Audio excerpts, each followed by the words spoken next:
Mariage d'Isaac. Isaac est devenu un homme, il a maintenant 40 ans, Genèse 25.20. Son père songe à le marier. En cette occasion, comme auparavant, Isaac se montre un fils soumis et respectueux, il s'abandonne aux volontés de son père avec une confiance entière. En raison des promesses divines, Abraham est parfaitement fixé sur 2 points, Isaac n'épousera pas une Cananéenne, il ne retournera pas s'établir en Chaldée, Genèse 24.3-8. Abraham ne sait-il pas en effet que les Cananéens sont voués à la destruction à cause de leur corruption croissante et que sa patrie et celle de sa postérité est désormais le pays de Canaan. Ne pas se conformer à ces 2 conditions, ce serait donc renoncer aux promesses de Dieu. Verset 1. Verset 1 à 9 Abraham charge son serviteur de chercher une femme pour Isaac. Abraham près de sa fin, comblé des bénédictions de Dieu, n'a plus qu'une chose à désirer, c'est de voir Isaac marié, de manière à assurer la transmission des promesses divines. Verset 2. L'intendant, littéralement l'ancien, ce qui ne signifie pas nécessairement le plus âgé, mais le plus élevé en dignité. On identifie généralement ce serviteur privilégié, dont le nom n'est nulle part indiqué, avec Eliezer, mentionné en Genèse 15.2. Comme il s'agit d'un acte très important, Abraham exige de lui un serment. L'acte symbolique, mentionné à la fin du verset, signifie que la mort même de celui à qui le serment est prêté, ne délira pas celui qui l'a prêté, celui-ci demeure responsable en face des descendants du premier. On trouve encore des traces de cet usage en Égypte et chez les Cafres. Verset 3. Éternel, Dieu des cieux et Dieu de la terre. Cette énumération solennelle des noms de Dieu fait ressortir la gravité du serment. Verset 4. Lieu de ma naissance, d'après la suite du récit, Charan, qu'Abraham s'était accoutumé à appeler ainsi, parce que toute sa famille s'y était fixée. Comparez Genèse 12.4, note. Verset 5. Verset 5 à 9. Garde-toi bien de ramener là mon fils. C'est uniquement la question du serviteur qui amène Abraham à formuler ce second point. Quant à lui, il croit au succès de la démarche, parce que l'ange de l'Éternel accompagnera son serviteur. Pour les faits rappelés au verset 7, comparez Genèse 12.1, Genèse 12.7, Genèse 13.15, Genèse 15.18, Genèse 22.16-18. Verset 10. Verset 10 à 14 Voyage et arrivée du serviteur. 10 chameaux. C'est une caravane, comme il convient à l'ambassadeur d'un grand chef, chargé d'une mission aussi importante. Or il disposait littéralement, et tous les biens de son maître étaient en sa main. Lors même que ces mots se trouvent après, il s'en alla, il ne faut pas les appliquer uniquement au présent qu'emporte le serviteur, l'expression serait trop forte dans ce sens. Cette remarque est destinée à expliquer l'entière liberté avec laquelle le serviteur avait disposé des biens de son maître dans l'exécution de la mission à lui confiée. Mésopotamie, en hébreu, Erem Naharayim, Syrie des 2 fleuves. L'éloïste emploie le terme, Padan Aram, plaine d'Aram. Ces 2 noms désignaient la contrée qui s'étend entre l'Euphrate et le Tigre et plus spécialement la partie septentrionale de cette contrée, qui est bornée à l'est par le fleuve Chabora, affluent de l'Euphrate. Le nom Naharina, qu'on rencontre très souvent dans les récits égyptiens des 18e et 19e dynasties, semble désigner ce même pays. Il est possible que le mot Padan Aram ait désigné primitivement une partie seulement d'Aram Naharayim et ait été appliqué plus tard à toute cette contrée. Ville de Nakeb, Charan, d'après Genèse 27.43, Genèse 28.10. Voir sur cette localité Genèse 11.31, note. Conformément à l'ordre d'Abraham, verset 4, le serviteur est allé directement à la ville d'où son maître était sorti et il est décidé à s'y arrêter. Verset 11.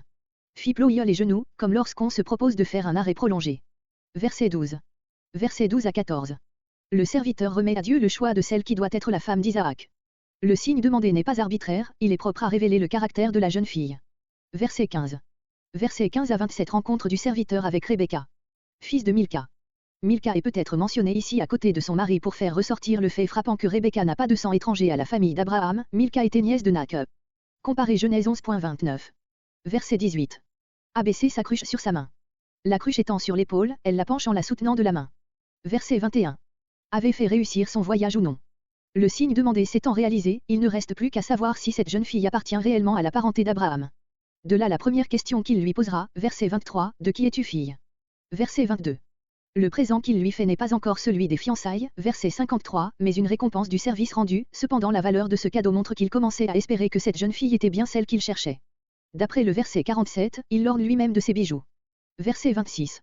Verset 26 à 27. Après la réponse de la jeune fille, il n'y a plus de doute possible, il ne reste plus qu'à rendre grâce. Verset 27.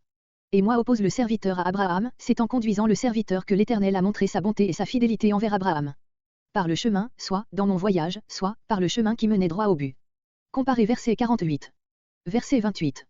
Verset 28 à 61 Le serviteur d'Abraham chez Bethuel. Chez sa mère, dans la partie de la maison réservée aux femmes. Verset 30. L'auteur revient en arrière sur ce qui avait été dit au verset 29, évidemment dans le but d'expliquer l'empressement de Laban. Celui-ci est présenté dès le premier moment comme un homme fort intéressé, cependant il est ému aussi par le désir de voir cet homme qui dit venir de chez un parent, verset 27. Verset 31. Béni de l'Éternel. Laban voit sans doute une preuve manifeste de la bénédiction de Dieu dans cette richesse dont témoignent les présents du serviteur puis aussi dans sa relation étroite avec un serviteur de Dieu tel que son parent Abraham. Verset 33. La politesse orientale interdit d'interroger les hôtes que l'on reçoit avant qu'ils soient restaurés. Mais le serviteur juge son message trop important pour qu'il diffère même un moment de s'en acquitter. Verset 34. Versets 34 à 48. Ce récit du serviteur a pour but d'appuyer sa demande, il laisse parler les faits, car ceux-ci montrent suffisamment comme tout a été providentiellement conduit. Verset 49. Je me tournerai à droite ou à gauche, en cas de refus, il s'adressera à d'autres membres de la famille d'Abraham. Verset 50. Laban et Bethuel. On est étonné de voir Laban jouer le rôle prépondérant quand son père est encore vivant. Mais partout où règne la polygamie, le frère est le protecteur naturel de sa sœur. Comparez des traces de cette même coutume dans Genèse 34.5, Genèse 34.31, 2 Samuel 13.20 et suivants. Verset 51. Devant toi, à ta disposition. Selon la coutume du temps, l'affaire est réglée sans qu'on ait consulté la jeune fille. L'a dit, par les faits. Verset 56. Ne me retardez point. Le serviteur ne veut pas laisser se prolonger l'inquiétude de son maître un moment de plus qu'il n'est nécessaire. Verset 58. Veux-tu partir? D'après ce qui précède, ces mots ne peuvent signifier que, veux-tu partir tout de suite avec lui? Verset 59. Leur sûre. Laban est toujours le personnage principal. Sa nourrice, elle s'appelait Déborah, d'après Genèse 35.8.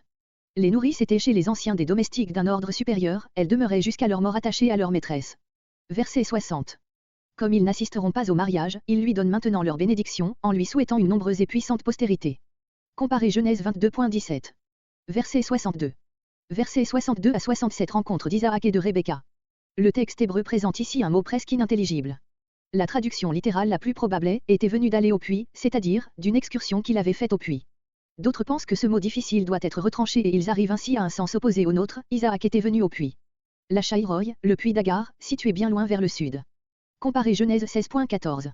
Dans le pays du Midi. Notre chapitre ne donne aucune indication précise sur le lieu d'habitation d'Abraham et d'Isaac en ce moment-là. Ce peut être encore Hébron ou Beer-Séba, car ces localités sont toutes deux dans le pays du Midi. Voir Genèse 12.9, note. Il est tout naturel que ce soit d'abord à Isaac que le serviteur rende compte de sa mission, puis c'est lui qu'il rencontre le premier. C'est donc à tort qu'on a vu ici la trace d'un document différent de celui d'où est tiré le commencement du chapitre. Verset 63. Pour méditer. Le mot hébreu, siach, ne se retrouve nulle part ailleurs, il a été traduit de bien des manières différentes, se lamenter, de la mort de sa mère, prier, se parler à soi-même, se promener, ramasser du bois. Notre sens, qui est celui de la plupart des versions et des commentateurs, nous paraît être le plus naturel dans le contexte. Verset 64. Sauta à bas du chameau. On descend de chameau pour saluer, en se prosternant, les personnes de haute condition que l'on rencontre. Rebecca discerne, à l'extérieur d'Isaac, qu'elle a affaire à un personnage considérable et peut-être a-t-elle déjà le pressentiment que c'est là son futur époux. Verset 65. Se couvrit. Encore aujourd'hui, chez les Arabes, la fiancée doit être présentée voilée à son fiancé. Verset 67. Se consola de la mort de sa mère, littéralement, se consola après sa mère. Si l'on compare les données chronologiques de Genèse 23.1, Genèse 15.20, on voit qu'en ce moment Sarah devait être morte depuis 3 ans.